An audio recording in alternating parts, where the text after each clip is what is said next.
আল্লাহ বলছে খালি ফিরে আয় রে, তোর অপরাধ কতটুকু অপরাধ তোর, ফিরে আয়, মাপ চা, ইমান আন, ভালো কাজ কর। তো বয়স তো 70 হয়ে গেছে, 35 হয়ে গেছে, 40 হয়ে গেছে, ডেলি একটা মেয়ের সাথে শুয়েছি, ডেলি 2 লিটার মদ খাইছি, এ আল্লাহ ফিরে আসলে হবে? আল্লাহ বলছে আরে শোন, যদি তুই ফিরে আসস, ঈমান আনস, ভালো কাজ করস, এগুলো তোর গুনাহ পৃথিবী সমান, ফাউলাইকা ইউবাদদিল, আল্লাহ তোর গুনাহ এগুলাকে মাপ তো করবে, এই সব গুনাহকে ইউবাদদিলুল্লাহ সাইয়্যাতিহিম হাসানাত, তোর সব গুনাহকে, তোর নেকি নেই, তুই বয়স কম, বইরা যাবে কিছুদিন পরে, বা তুই জানিস না 20 বছর বয়সে মরতে পারিস, তোর তো আমল নাই, তো তোর সব গুনাহকে আমি আল্লাহ নেকিতে পরিবর্তন করে তোর নেকির পাল্লা দিয়ে দেবো। ওয়াল্লাহ, এটা কোনো হাদিস না যে আপনি জাল বলবেন, এটা কোনো হাদিস না আপনি দয়ীফ বলবেন, এটা কোনো হাদিস না আপনি তর্ক বিতর্কে লেগে যাবেন, এটা সূরা কোরআনের আয়াত, একেবারে আমি ব্যাখ্যাও করি নাই।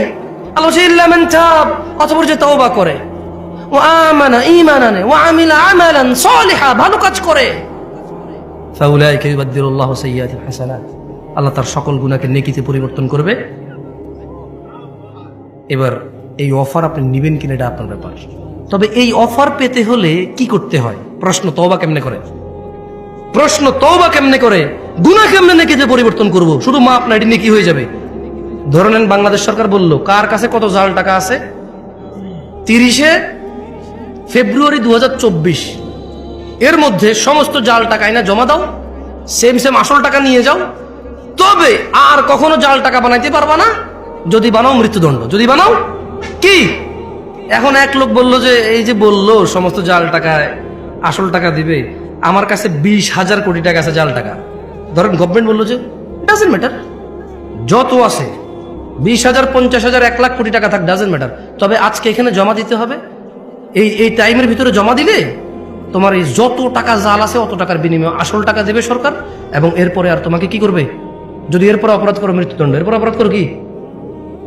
এখন বললো যে 50,000 কোটি টাকা, কেউ কি মিস করবে এটা?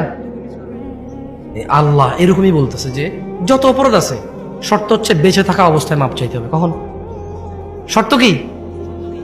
কেউ কি বলতে পারেন কে কতদিন বাঁচবেন? আমি পারি না। ভাই আপনি বলতে পারেন কতদিন বাঁচবেন? তুমি? আরে কি করে, ডিজিটাল দেশে কেউ জানে না কবে মরবে। আফসোস, তো কি শিখলা, বুদ্ধি কি তেলে তোমার, তুমি এত বিচক্ষণ মানুষ, কবে মরবে না একটু পরে সম্ভব হতে পারে, একটু পরেই হয়ে যেতে পারে, এখানে বসা অবস্থায় হতে পারে, এই বক্তা এখানে দাঁড়ানো অবস্থা হইতে পারে, এই শ্রোতা এখানে বসা অবস্থা হইতে পারে মৃত্যু।